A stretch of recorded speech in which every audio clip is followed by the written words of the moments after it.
Assalamualaikum warahmatullahi wabarakatuh. Kami, siswa-siswi SMA Negeri Yosowilangun akan mempresentasikan hasil diskusi kami. Kami dari 11 IPA 4, kelompok 5 akan menceritakan sedikit kisah hidup dari 25 Nabi dan Rasul. Saya sebagai moderator, Devinanda Alfatadilah, dan akan memperkenalkan nama kelompok kami.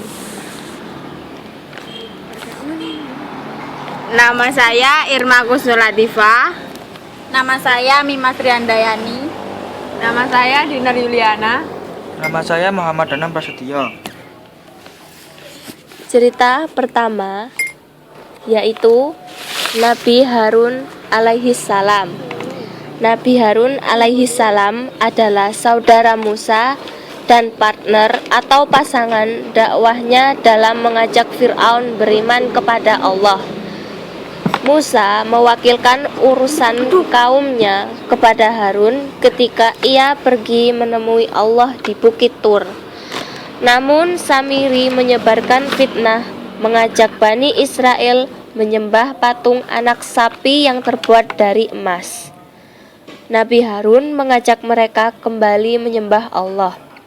Tetapi mereka kembali dan semakin menunjukkan kesombongan mereka.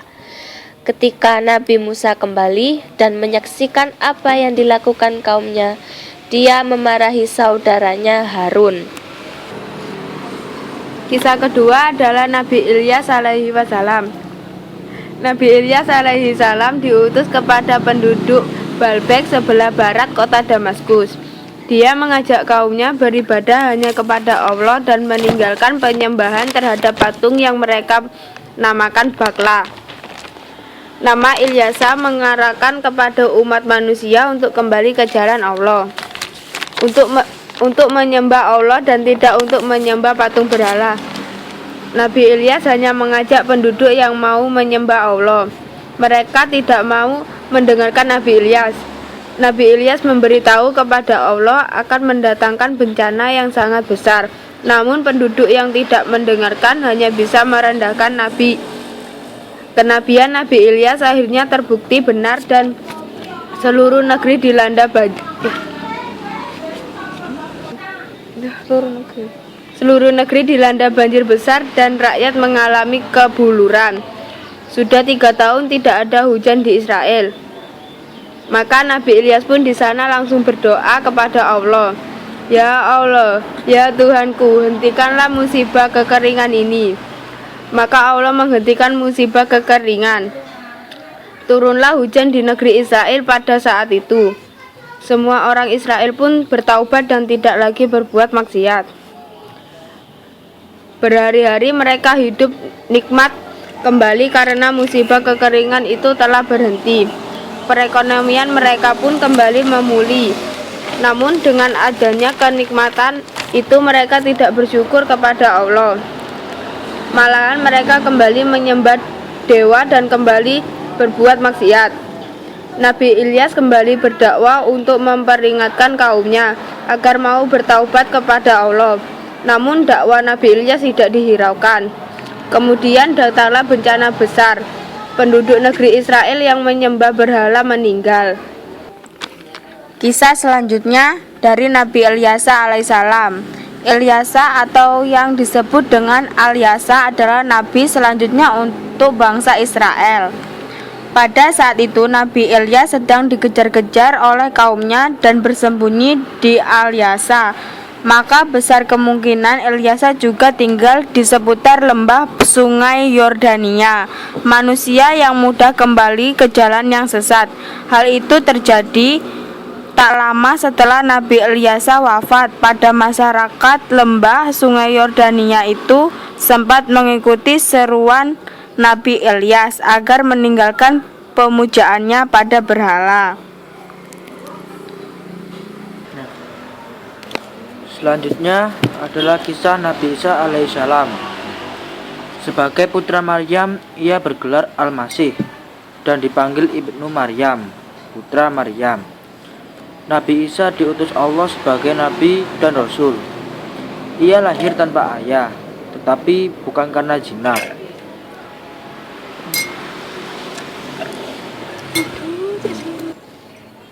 Mereka mencemoohkan Maryam karena membawa bayi tanpa ayah. Mereka menuduhnya berbuat zina. Padahal ia berasal dari keluarga baik-baik. Maryam tidak menanggapi tuduhan itu, tetapi memberi isyarat kepada bayinya. Tiba-tiba jawaban itu berhasil membungkam mulut mereka. Begitulah Allah memperlihatkan kekuasaannya.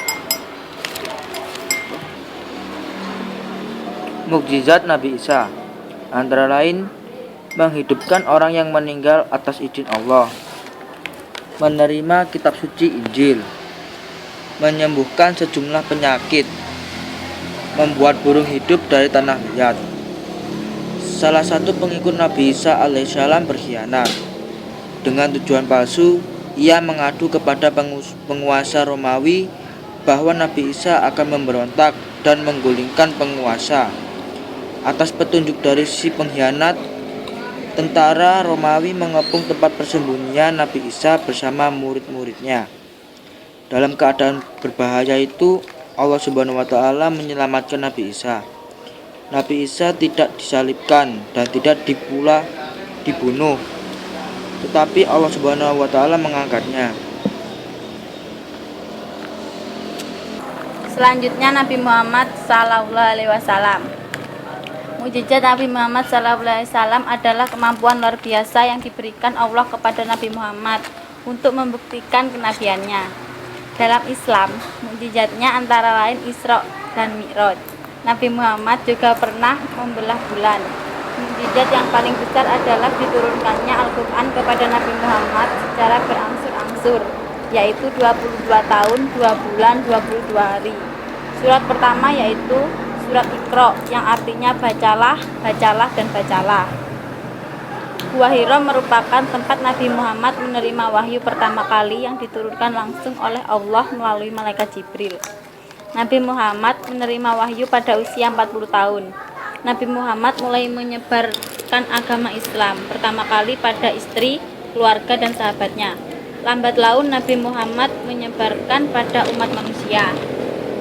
Sebab Nabi Muhammad hijrah dari kota Mekah ke Madinah dimulai oleh peristiwa wafatnya 2 orang yang sangat dicintainya, yaitu Siti Khadijah dan Abu Thalib, serta tekanan dari kaum kafir Quraisy. Allah menyuruh Nabi Muhammad dan pengikutnya untuk hijrah dari Mekah ke Madinah. Sekian penjelasan kisah hidup 25 nabi dan rasul yang telah kami bacakan. Apabila ada salah kata dan tutur bicara yang kurang baik, mohon dimaafkan. Untuk yang melihat video kita ini, mohon di-like dan di-subscribe. Kalau bisa dibagikan ke teman-teman kalian.